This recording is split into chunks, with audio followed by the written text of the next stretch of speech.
Hello 9th class. आज के chemistry के इस लेक्चर में हम स्टार्ट कर रहे हैं first chapter the matter in our surrounding. लेकिन इस चैप्टर को स्टार्ट करने से पहले मैं अपने लेक्चर के कुछ की फीचर्स आपको बताना चाहती हूँ। मैं आपको इन नोट्स से पढ़ाने वाली हूँ और इन नोट्स में एनसीईआरटी का सारा कंटेंट ऑर्गेनाइज मैनर में आपको मिलेगा। जो भी लाइंस हैं उनके प्रॉपर एक्सप्लेनेशन मिलेंगे। समटाइम्स एनसीईआरटी में कुछ बातें लिखी हैं लेकिन उनके प्रॉपर एक्सप्लेनेशन नहीं है, क्लैरिटी नहीं है, तो विद प्रॉपर एक्सप्लेनेशन मैं यहाँ पे आपको अवेलेबल करा रही हूँ। और एनसीईआरटी में जितनी भी एक्टिविटी है वो सारी एक्टिविटी हम अपने नोट्स में डील करने वाले हैं। जितनी भी एनसीईआरटी के क्वेश्चंस हैं और उस पैटर्न की और क्वेश्चंस हैं, वो क्वेश्चंस और उन पर बेस्ड आंसर्स वो मैं आपको यहाँ पे अवेलेबल करवा रही हूँ। प्लस जो भी ऐसे टॉपिक्स हैं जिनमें कोई 3D एनिमेशन बनता है या कोई एक्सपेरिमेंट है, तो इनके वीडियोस का यूट्यूब लिंक मैं आपको हर लेक्चर के लास्ट में अवेलेबल कराऊंगी। आपको डिस्क्रिप्शन बॉक्स में मिल जाएगा वो, और उसकी हेल्प से आपको कॉन्सेप्ट में और क्लैरिटी आएगी। ठीक है, तो ये सारे फीचर्स मेरे हर लेक्चर में रहेंगे। और आज हम चैप्टर स्टार्ट करने से पहले थोड़ा सा वर्बल इंट्रोडक्शन मैं आपको दूंगी। उसके बाद हम चैप्टर की लाइंस को पढ़ना स्टार्ट करेंगे और जब मैं कोई लाइन रीड करूंगी तो हाईलाइटर उस लाइन के ऊपर चल रहा होगा ताकि आप ये ट्रैक कर पाए कि मैं किस टाइम कौन सी लाइन को डील कर रही हूँ। ठीक है, तो इन सारे फीचर्स के बाद अब हम लोग स्टार्ट करते हैं चैप्टर। ठीक है,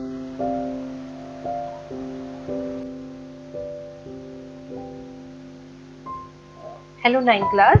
आज हम लोग स्टार्ट कर रहे हैं chapter 1 matter in our surrounding. तो आपने बच्चों ये देखा है, अपने आसपास अगर आप देखें तो आपको बहुत सारी चीजें नजर आती हैं, जैसे फूड है, वाटर है, air, cloth, table, chair, human beings, plants, animals. ठीक है, सो मेनी थिंग्स। तो आप जब अपने अराउंड ये देखते हैं तो इन सब में इन सबके डिफरेंट शेप्स होते हैं, साइजेस होते हैं, डिफरेंट टेक्सचर्स हैं, डिफरेंट कलर हैं, सारी चीजें अलग अलग नजर आती हैं। लेकिन इन सब में अगर आप बहुत ध्यान से देखें तो कुछ ना कुछ ऐसा जरूर है जो इन सब में कॉमन है। और अगर हम बहुत गौर करें तो इन सब में कॉमन बात क्या है, ये सब के सब स्पेस ऑक्यूपाई करते हैं। इन सब में कुछ ना कुछ वेट होता है। ठीक है, और इन सारी चीजों को हम अपने किसी ना किसी सेंस ऑर्गन से फील कर सकते हैं। ठीक है, तो ये जो कॉमन प्रॉपर्टी इन सब की है, तो अगर इनमें कुछ कॉमन प्रॉपर्टी है तो इनका कुछ कॉमन नेम भी होना चाहिए। इतनी वैरायटी, कार अलग है, जीप अलग है, बस अलग है, ट्रक अलग है, स्टोन है, ट्री है, प्लांट है, सब कुछ अलग अलग डिजाइन का है, लेकिन इन सब का एक कॉमन नाम क्या है? इन सारी चीजों का कॉमन नेम है मैटर।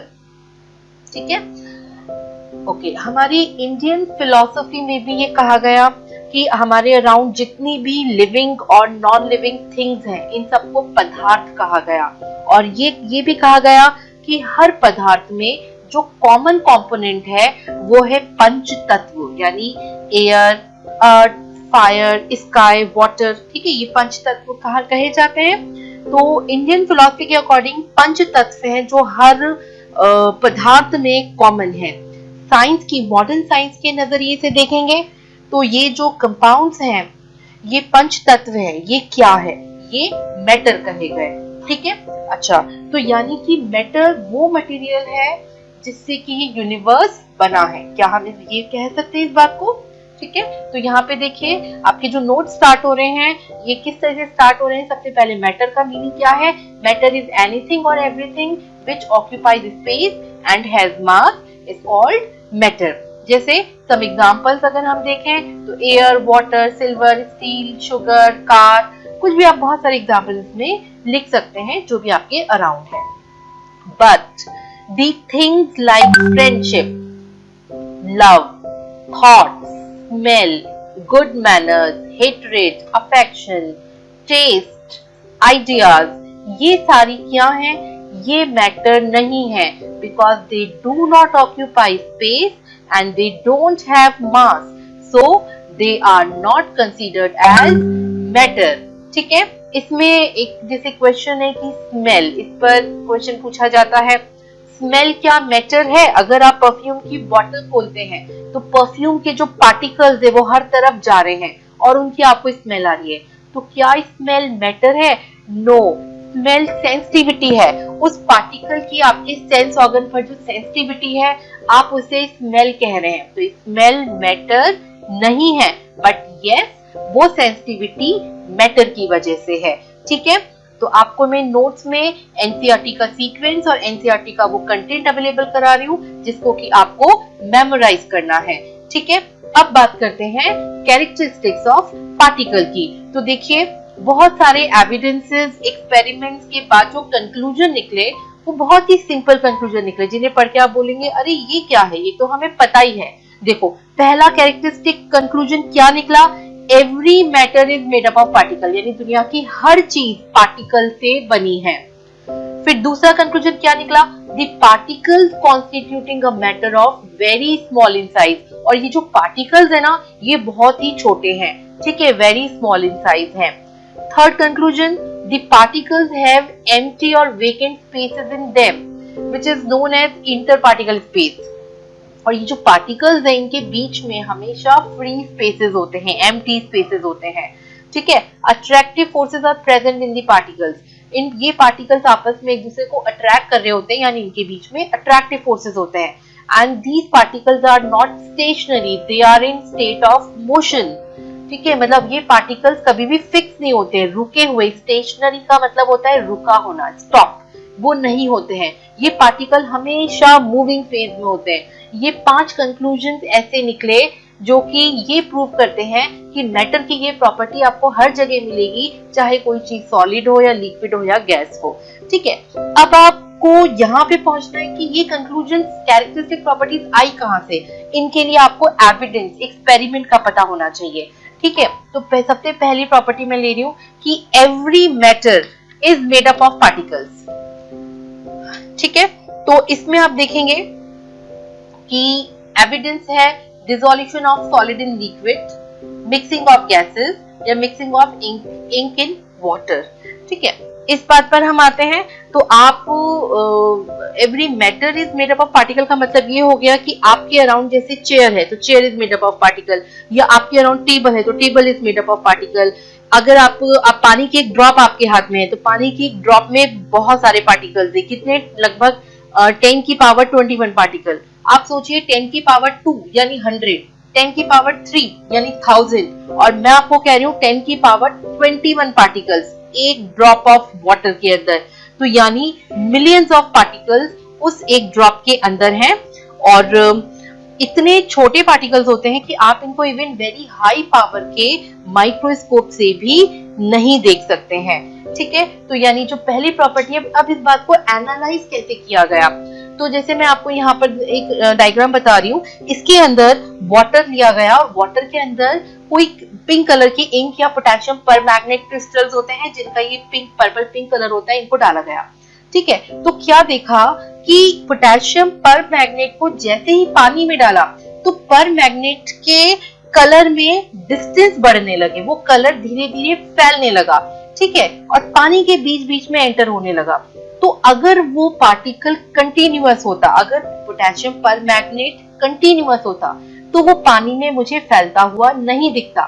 क्योंकि मुझे वो पानी में फैलता हुआ, डिफ्यूज होता हुआ दिख रहा है, यानी उसके पार्टिकल एक दूसरे से दूर होते जा रहे हैं। ठीक है, तो यहाँ से ये जो इसका डिसोल्यूशन हो रहा है, पोटेशियम परमैंगनेट का मिक्सिंग हो रही है, इससे मुझे ये पता चल रहा है कि ये जो पोटेशियम परमैंगनेट है वो छोटे छोटे पार्टिकल से मिलकर बना है। दूसरी बात, पानी के अंदर ये मिक्स होता हुआ दिख रहा है, मतलब पानी के भी अपने बहुत सारे पार्टिकल्स हैं और पानी के पार्टिकल्स भी एक दूसरे से दूर होते जा रहे हैं। ठीक है, यानी पानी भी पार्टिकल से मिलकर बना है और पोटेशियम परमैंगनेट भी पार्टिकल से मिलकर बना है। ठीक है, ऐसे ही यहाँ पर ये मेरे दूसरे डायग्राम में आप देखिए, तो कुछ कलर की इंक ले ली। ठीक है, number of colours of ink को जब हमने एक सॉल्वेंट में या पानी में मिक्स किया तो हर कलर की इंक के पार्टिकल्स फैल रहे हैं, डिफ्यूज हो रहे हैं, यानी कि हर कलर की इंक छोटे छोटे पार्टिकल से मिलकर बनी है। ठीक है, अगर suppose in colour of ink की जगह कलरफुल गैसेस हो, कलरफुल धुआं हो, ठीक है, तो आप देखेंगे कि वो भी इसी तरह से मिक्स होता हुआ दिखता है, यानी धुआं, जो स्मोक पार्टिकल्स हैं, जो डिफरेंट कलर्स के हैं, उनके भी छोटे छोटे पार्टिकल्स हैं, वो दूर होते जा रहे हैं। ठीक है, तो मिक्सिंग, तो यहाँ पे तो देखिए हमने एविडेंस क्या लिखा है, dissolution of solid in liquid. जैसे केमेनोफोर, मेरे फर्स्ट एग्जांपल में पिंक कलर का लिक्विड मिक्स हो रहा है, पिंक कलर का सॉलिड मिक्स हो रहा है लिक्विड में, ठीक है। सेकेंड, मिक्सिंग ऑफ गैसेस, ये जो कलरफुल गैसेस है मिक्स हो रही है, mixing of ink in water, ये सारी मिक्सिंग वो एविडेंसेस हैं जो हमें ये बात सोचने पर मजबूर करती है कि हर चीज, हर सब्सटेंस छोटे छोटे पार्टिकल से बना होता है, ठीक है। अच्छा, फिर नेक्स्ट आते हैं, particles constituting a matter are very small in size. अब सेकेंड कंक्लूजन एक्सपेरिमेंट से क्या निकला कि ये जो पार्टिकल्स हैं ये कितने बड़े हैं, ठीक है। सबसे पहली चीज तो हर मैटर पार्टिकल से मिलकर बना। अब क्या ये पार्टिकल बॉल साइज के हैं, क्या ये पार्टिकल छोटे टुकड़े हैं, क्या ये बहुत छोटे हैं, क्या ये माइक्रोमीटर है, क्या ये नैनोमीटर की रेंज में, किस रेंज के पार्टिकल हैं ये। तो इन्होंने कहा कि ये बहुत ही छोटे, वेरी स्मॉल इन साइज है, जिनको इवन हम माइक्रोस्कोप से भी डिटेक्ट नहीं कर पाए हैं, ठीक है। लेकिन इस बात का प्रूफ कहां से मिला, फिर एविडेंस। तो इसके एविडेंस में मैंने लिखा है यहाँ पे डाइल्यूशन ऑफ लिक्विड मिक्सचर। आपकी एनसीईआरटी में एक एक्टिविटी है, अभी मैं उस एक्टिविटी पर आ रही हूँ और उससे मैं आपको बताती हूँ dilution of liquid in mixture. तो हम आगे बढ़ते हैं और ये जो एक्टिविटी है यहाँ पर एक्टिविटी नंबर 2 है, to show the matter is made up of very small particles. तो यहाँ पर देखिए एक्टिविटी में क्या किया गया, मटेरियल लिया गया क्रिस्टल्स ऑफ केमेनोफोर पोटेशियम परमैंगनेट। केमेनोफोर वही जो पिंक कलर के क्रिस्टल होते हैं, पर्पल पिंक कलर के, ठीक है। और यहाँ पे वाटर लिया गया और 7 सेपरेट टेस्ट ट्यूब्स, यहाँ पे ये जो डायग्राम है टेस्ट ट्यूब्स ली गई, ठीक है। प्रोसीजर क्या है, टेक 2-3 स्मॉल क्रिस्टल्स ऑफ केमेनोफोर and dissolve them in 5 ml water. तो यहाँ पे देखिए जो पहली टेस्ट ट्यूब है इसमें आपने 5 ml वाटर लिया और इसमें थोड़े से केमेनोफोर के 2-3 क्रिस्टल्स आपने डाल दिए, तो डार्क ये पिंक कलर का सोल्यूशन यहाँ पर जनरेट हो गया, ठीक है। Now take 1 ml solution. Now take 1 ml solution from the test tube 1 and put it into 5 ml solution of test tube 2. अब पता है क्या किया, पहली टेस्ट ट्यूब से एक ड्रॉप निकाला और दूसरी टेस्ट ट्यूब के पानी में डाल दिया। तो एक ड्रॉप पानी डाला तो वो सेकंड टेस्ट ट्यूब का वाटर पिंक हो गया, लेकिन इसका कलर थोड़ा लाइट हो गया। फिर सेकंड टेस्ट ट्यूब से एक ड्रॉप निकाला, थर्ड टेस्ट ट्यूब के वाटर में डाल दिया, तो थर्ड टेस्ट ट्यूब का कलर भी पिंक हो गया, लेकिन थोड़ा सा हल्का हो गया। फिर थर्ड टेस्ट ट्यूब से एक ड्रॉप निकाला, फोर्थ टेस्ट ट्यूब के वाटर में, फोर्थ से निकाला फिफ्थ में। हम ऐसे एक एक ड्रॉप को आगे आगे ट्रांसफर करते गए। तो जो मुझे कब एंड में जाकर के टेस्ट ट्यूब दिखी उसमें भी पिंक कलर दिखा, लेकिन वो बहुत माइल्ड था। और ऐसे हम प्रोसीजर को और भी करते जाएंगे। तो यहाँ पर देखो केमेनोफोर का पार्टिकल छोटा छोटा छोटा छोटा छोटा होता जा रहा है, तो उसका कलर भी लाइट लाइट लाइट होता जा रहा है, ठीक है। तो इस तरह के डाइल्यूशन मैनर से हमें ये चीज प्रूव हो रही है कि ये जो पार्टिकल्स हैं केमेनोफोर के, ये बहुत ही स्मॉल हैं, इसलिए एक ड्रॉप के अंदर भी वो पिंक कलर को दूसरी टेस्ट ट्यूब में कैरी कर पा रहे हैं। ये बात और है कि कलर बहुत ही कम होता, हल्का होता जा रहा है, ठीक है। तो ऑब्जर्वेशन क्या दिखा, the colour of the solution remains purple in all test tube. सारी टेस्ट ट्यूब में कलर तो आपको पर्पल ही दिखेगा, ठीक है, लेकिन वो हल्का होता जाएगा। तो कंक्लूजन क्या निकला कि it shows that the even 2-3 crystals of KMnO4 consist millions of small particles which dissolve in water, giving purple color to the solution या purple pink color to the solution, ठीक है। तो डाइल्यूशन से आपको ये प्रूव होता जाता है कि जो पार्टिकल्स हैं ये क्या हैं, ये बहुत ही छोटे हैं, ठीक है। तो हमने कैरेक्टरिस्टिक में पहला पॉइंट पढ़ लिया कि पार्टिकल्स जो है मैटर है वो पार्टिकल से मिलके बना है, क्योंकि मैटर चीजों में डिसॉल्व हो रहा है। दूसरा पॉइंट से आपको क्या पता चल गया कि ये जो पार्टिकल्स है ये कैसे हैं, बहुत ही छोटे हैं। कौन से एक्सपेरिमेंट से, डाइल्यूशन वाले एक्सपेरिमेंट से। अब थर्ड पॉइंट पर आते हैं, द पार्टिकल्स हैव एम्प्टी और वेकेंट स्पेसेस इन देम। इसका एविडेंस देखिए, dissolution of solid in liquid, mixing of gases and mixing of ink in water. अब इस बात का मतलब समझते हैं, ठीक है। इस पर भी आपके सिलेबस में एनसीईआरटी में एक एक्टिविटी है जो मेरे नोट्स में एक्टिविटी नंबर 1 है, to show that there is space between particles of matter. Material इन्होंने क्या लिया, 100 ml का बीकर लिया, वाटर लिया, सॉल्ट ले लिया यानी नमक जो आप सॉल्ट यूज करते हैं, और ग्लास रॉड भी। ठीक है, प्रोसीजर क्या है, take 100 ml beaker and fill it with water and mark the level of water. ठीक है, आपने एक बीकर में वाटर भरा और 100 ml की, वो बीकर ग्रेडिंग वाला था तो 100 ml की मार्किंग तक आपने फिल कर दिया। फिर उसके अंदर आपने dissolve the given salt with the help of rod. फिर आपने उसमें नमक डाला और नमक डाल करके अच्छे से रॉड से उसको मिक्स कर दिया। मिक्स करने के बाद आपने क्या देखा, आपने सोचा कि भाई 100 ml वाटर था, मैंने नमक डाला है, 2 चम्मच नमक डाला, तो हो सकता है कि वाटर 105 ml हो जाए। लेकिन क्या देखा, observe the change in water level and record your observation. आपको वो रीडिंग चेक करनी है कि पानी कितना ऊपर गया। तो क्या देखा observation, the salt gets dissolved in water, the particles of salt have entered in the space of water molecule, therefore the level of water does not change. यहाँ पे क्या देखा, पानी का ml तो 100 ही रहा, पानी का ml 100 से ऊपर गया ही नहीं, यानी नमक कहाँ गया। फिर नमक ने कौन सा स्पेस लिया, तो नमक ने वो स्पेस लिया जो पानी के पार्टिकल्स के बीच में फ्री था। यानी ये डायग्राम के अंदर कुछ इस तरह से, ये जो आपको ब्लू और रेड बॉल्स दिख रही हैं, ये पानी का पार्टिकल है और इस पानी के पार्टिकल के बीच में ये जो नमक का क्रिस्टल है, ये आपको घुलता हुआ दिख रहा है। ठीक है, तो क्योंकि नमक का पार्टिकल पानी के पार्टिकल के फ्री स्पेस के बीच में चला गया, इसलिए वॉल्यूम में कोई चेंज नहीं आया। आप इसमें कंक्लूजन पर क्या पहुंचे कि the salt consists of large number of small particles which occupy space between the molecules of water। आप इसको एक एग्जांपल से और समझिए। आपने क्या किया कि एक कटोरी, एक बोल लिया और उसके अंदर आपने बड़ी बड़ी बॉल्स भर दी। ठीक है, फिर उन बॉल्स के बीच ऊपर आपने मिट्टी डाली, तो मिट्टी कहाँ जाएगी, उन बॉल्स के बीच में चली जाएगी। ठीक है, तो इस तरह से जो है आप इसको ये प्रेडिक्ट कर सकते हैं कि इनके बीच में फ्री स्पेसेस हो।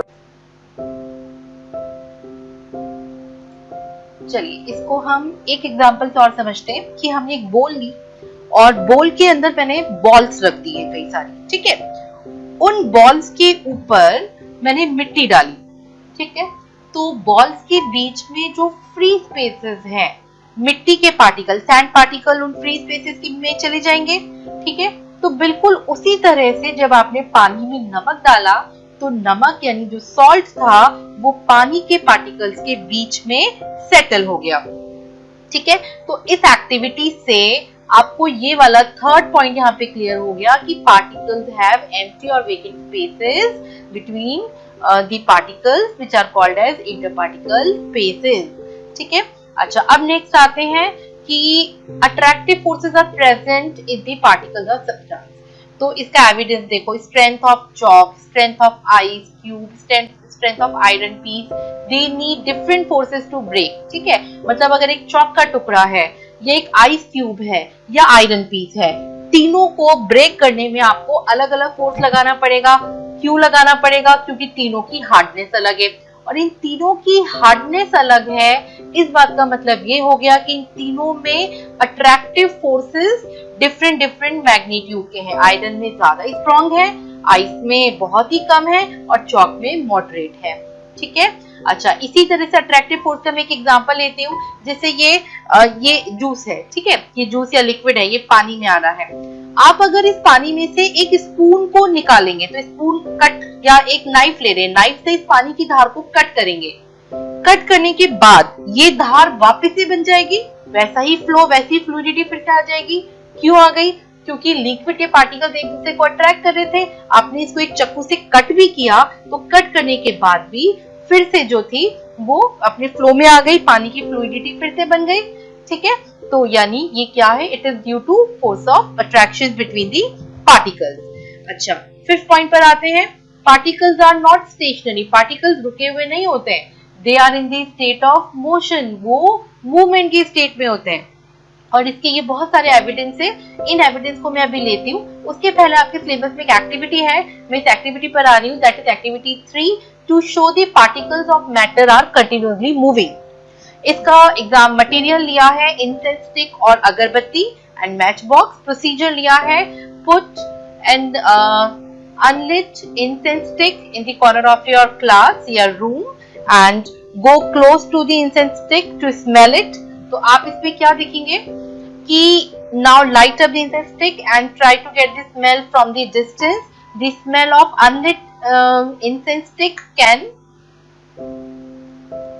just a minute, yes, its observation है, the smell of stick now light up with the incense stick and try to get smell distance only to be observed only by going close to it, whereas the smell of lighten आप observe कर सकते from distance. तो आपने इसमें क्या किया कि जब आप अगरबत्ती को जला रहे हैं तो उससे जो धुआं निकल रहा है वो हर तरफ रूम में फैल रहा है, उसके पार्टिकल्स जो हैं, फ्रेग्रेंस वाले पार्टिकल पूरे रूम में डिफ्यूज हो रहे हैं, तो उसकी वजह से आपको दूर तक भी उसकी स्मेल नजर आ रही है, फील हो रही है। तो कंक्लूजन क्या निकला? The particles of matter are continuously moving but the speed of particle is very slow.